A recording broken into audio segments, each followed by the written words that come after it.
नमस्कार बच्चों, तरुण शर्मा हियर। बेटे क्लास 12 बायोलॉजी का एक और टॉपिक आया हमारा थर्ड चैप्टर रिप्रोडक्शन यूनिट से, that is STD. STD means sexually transmitted diseases. ऐसी डिजीजेस जो सेक्सुअल इंटरकोर्स, सेक्सुअल कंटामिनेशन से फैलती हैं, those are known as STDs. हमने इसको और नाम भी दिया हुआ है क्या, एसटीआई।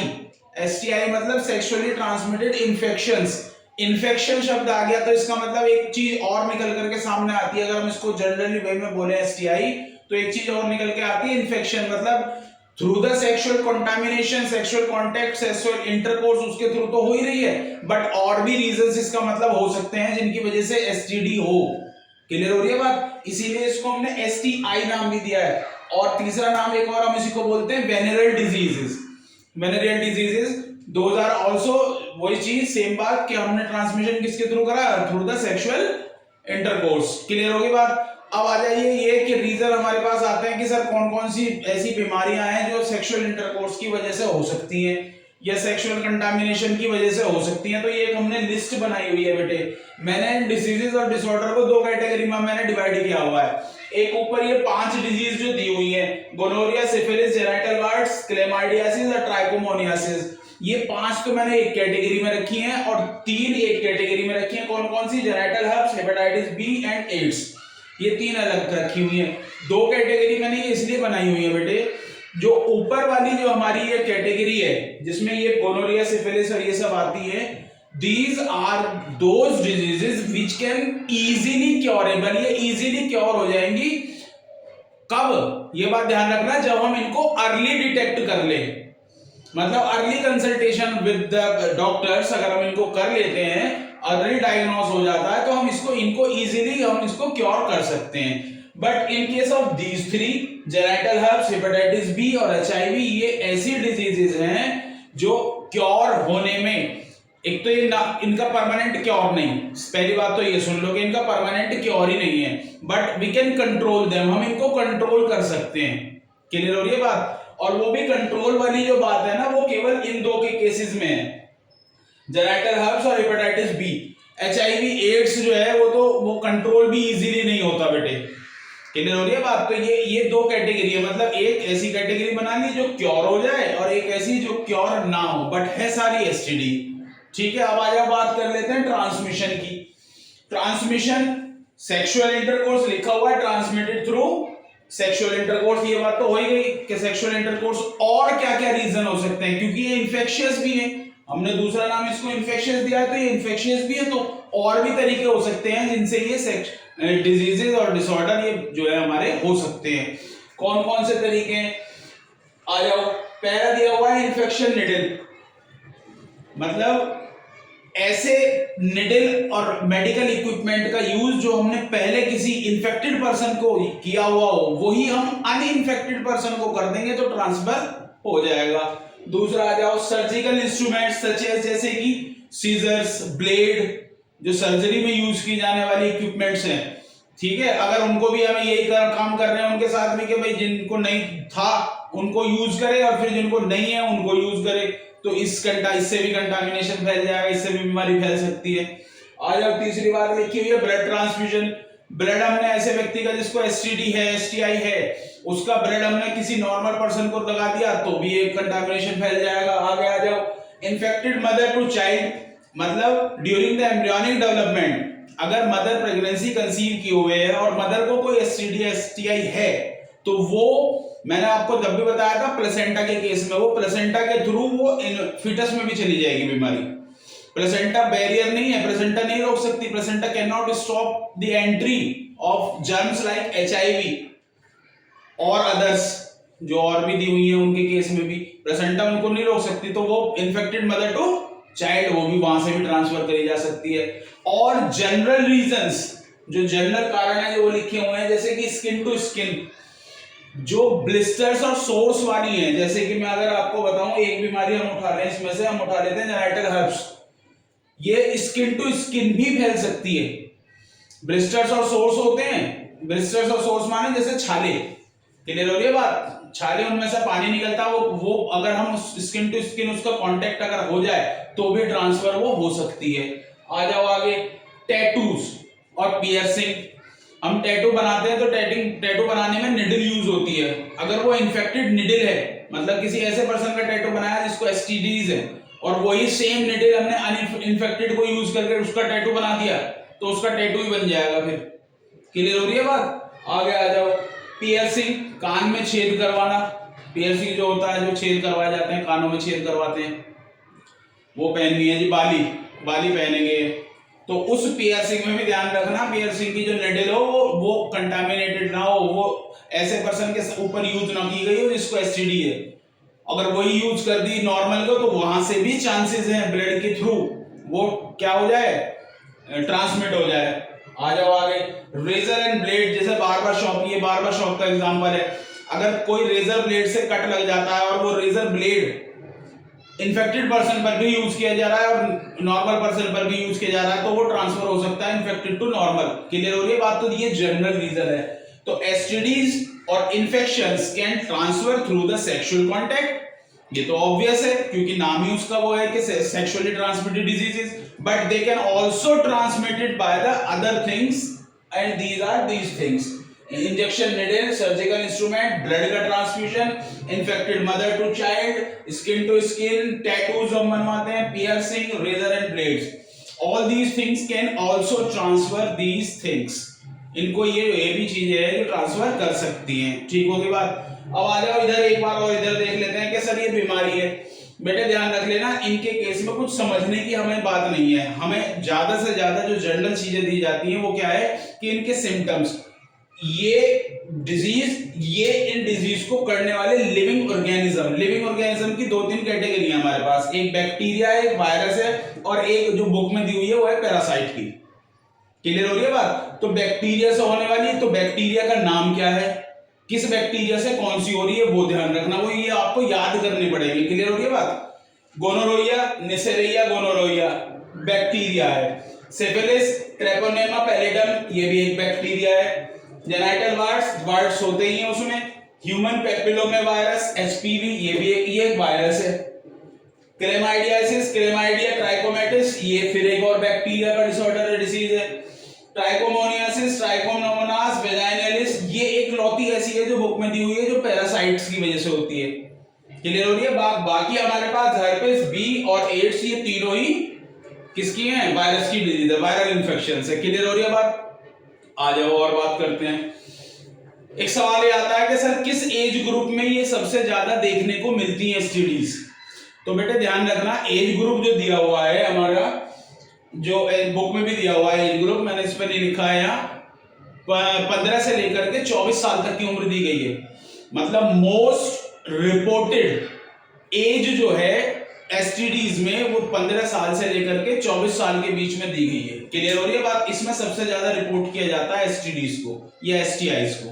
क्लियर? एक बात हो गई। दूसरी बात, सर ये हो गए हैं, क्या जनरल सिम्टम्स आएंगे? मैंने बेटे सबके अलग अलग सिम्टम नहीं लिखे, बहुत सारे सिम्टम है। इनके सिम्टम हम थोड़ा सा मैं डिटेल में आपको बता दूंगा। बाकी इन सभी के ये जो ऊपर वाली है हमारे पास कैटेगरी, गोनोरोइया, सिफिलिस, ये सब। एक चीज और ध्यान रखना इंपॉर्टेंट, ये जो ट्रांसमिशन है ना, ये सभी के लिए है, सभी ऐसे हो सकती है एक्सेप्ट में भी रेयर। कौन कौन सी है दो बीमारी? एक तो है हमारे पास गोनोरोइया, इस केस में गोनोरोइया के केस में, और एक है हमारे पास क्लेमाइडियासिस और गोनोरोइया। ये दो ऐसी बीमारी हैं जो रेयरली ट्रांसफर होंगी इन रीजन से। ये एक नोट करने वाली बात है। बाकी सारी की सारी इन रीजन से भी ट्रांसमिट होंगी। रेयर कौन कौन सी हैं ध्यान रखना, ये रेयर है गोनोरोइया और रेयर है हमारी क्लेमाइडियासिस। ये दोनों रेयर हैं कि हमारी और कारणों से ट्रांसफर हो, ये केवल सेक्सुअल इंटरकोर्स से ही ट्रांसमिट हो सकती हैं। क्लियर हो रही है बात? तो ये बात हो गई। अच्छा आगे आ जाओ, मैं ये आपको नाम बता रहा था गोनोरोइया, इससे ये नाम आपको इनके बैक्टीरिया, पैरासाइट और वायरस, इसके नाम याद रखने पड़ेंगे। ठीक होगी बात?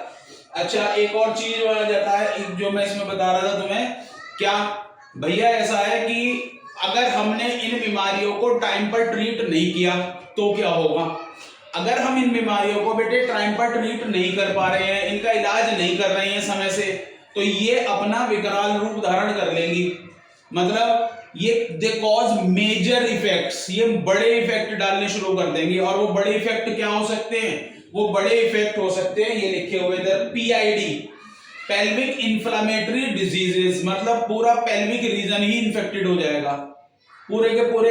ये क्योंकि ये बीमारी कैसी है? एसटीडीज जुड़ी हुई किससे? रिप्रोडक्टिव सिस्टम से, रिप्रोडक्टिव ऑर्गन्स से। क्लियर हो रही है बात? तो रिप्रोडक्टिव सिस्टम, रिप्रोडक्टिव ऑर्गन्स की जुड़ी हुई डिजीजेज है, बीमारी है। बट रिप्रोडक्शन के साथ साथ जो पेल्विक रिप्रोडक्टिव एरिया कहाँ है हमारा? पेल्विक रीजन में, पूरा का पूरा पेल्विक रीजन ही इन्फ्लेमेशन कर जाएगा। क्लियर हो रही है बात? और इसमें दी हुई है जैसे स्टिल बर्थ, स्टिल बर्थ मतलब मृत जन्म, मतलब मरे हुए बच्चे को जन्म देना। प्रेगनेंसी अगर कंसीव कर रही है, एसटीआई, एसटीडी और एसटीआई है और आपने वो प्रॉपर ट्रीट नहीं कराई है, तो ऐसा हो सकता है कि वो प्रेगनेंसी स्टिल बर्थ हो जाए। क्लियर हो रही है बात? तो इसको इनको अर्ली ट्रीट कराओ। और क्या दी हुई है? Ectopic pregnancy, infertility, even cancer. Ectopic pregnancy, हम जानते हैं प्रेगनेंसीज कहां होती हैं? एम्ब्रियोनिक डेवलपमेंट कहां होता है? यूट्रस में। एक्टोपिक प्रेगनेंसी वो होती है जो यूट्रस में ना होकर के एम्ब्रियोनिक डेवलपमेंट फैलोपियन ट्यूब में ही होने लगता है। और हम जानते हैं फैलोपियन ट्यूब में एम्ब्रियोनिक डेवलपमेंट हो नहीं सकता, तो फिर क्या होगा? फिर अबॉर्शन होगा।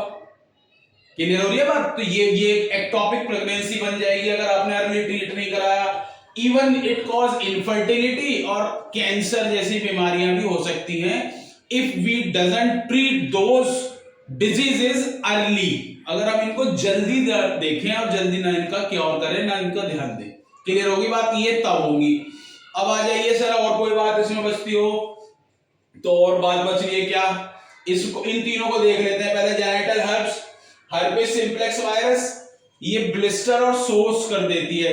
अर्ली हम इसको जो है एंटीवायरल मेडिकेशन, एंटीबायोटिक्स के साथ हम इनको क्योर कर सकते हैं। ठीक हो रही है बात? बट परमानेंट क्योर जब भी नहीं होगा, वायरस आपकी बॉडी में सस्टेन रहेगा, बट वो वायरस कोई इंपैक्ट नहीं कर पाएगा, उसकी ग्रोथ लिमिटेड हो जाएगी बहुत ज्यादा। क्लियर हो रही है बात? आ जाओ आगे। हेपेटाइटिस बी, इसमें हेपेटाइटिस बी में दो दिए हुए हैं, एक्यूट और क्रोनिक। एक्यूट मतलब जो 6 महीने से पहले पहले, मतलब अभी ताजा नई नई बीमारी हुई है। और एक होती है क्रोनिक के बहुत पहले टाइम से चलती चली आ रही है। एक्यूट को तो हम आसानी से क्योर कर सकते हैं, जो 6 महीने से के अंदर अंदर हुई है। और जो 6 महीने पुरानी है, मतलब 1-1.5-2 साल पुरानी बीमारी चली आ रही है, तो वो हो जाती है क्रोनिक डिजीज। इसको क्योर कर पाना, परमानेंट क्योर इसका नहीं है, तो परमानेंट क्योर ये नहीं हो सकती।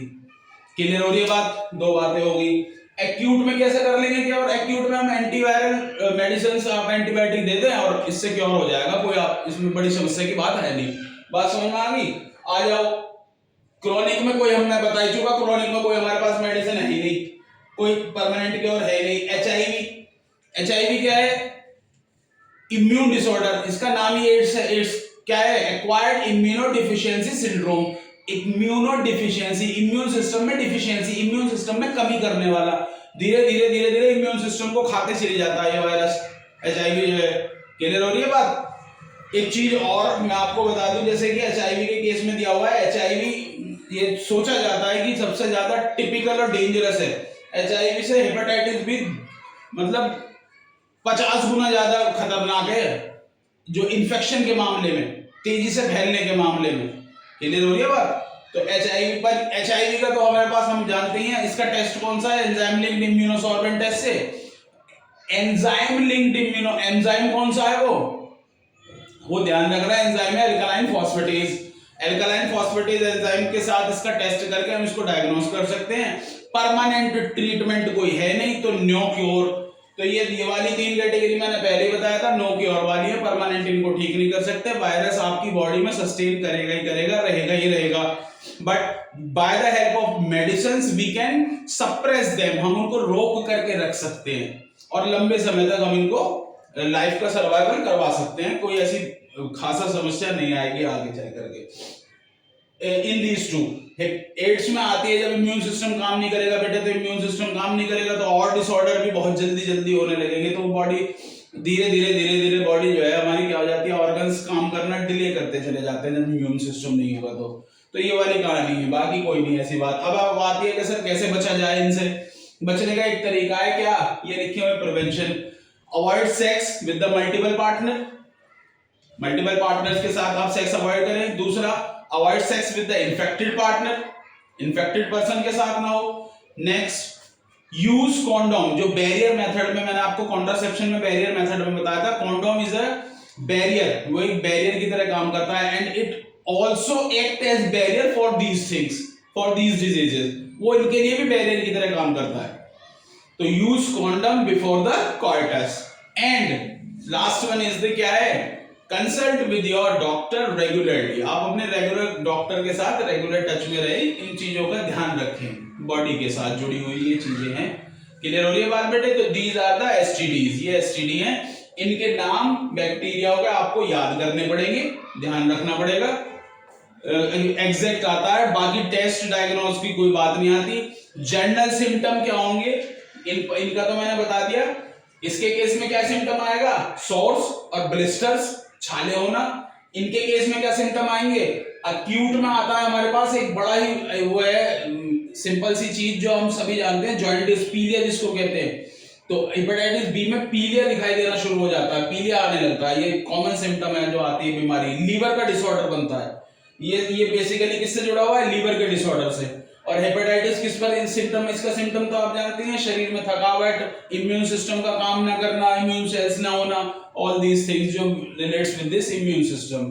तो ये हो गई। और बाकी के लिए क्या कॉमन सिम्टम हो सकते हैं, बाकी के लिए कॉमन सिम्टम ये लिखे हुए हैं, itching, fluid discharge, irritation, painful sensation, burning sensation, clear हो रही है बात, and swelling in the genital areas. तो these are the common symptom for these things and इनके लिए मैंने आपको बता दिए कॉमन सिम्टम्स क्या है।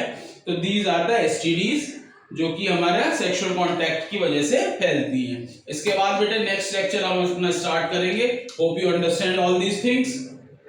अगला टॉपिक आएगा हमारा इनफर्टिलिटी। तब तक के लिए थैंक यू, मिलते हैं आगे।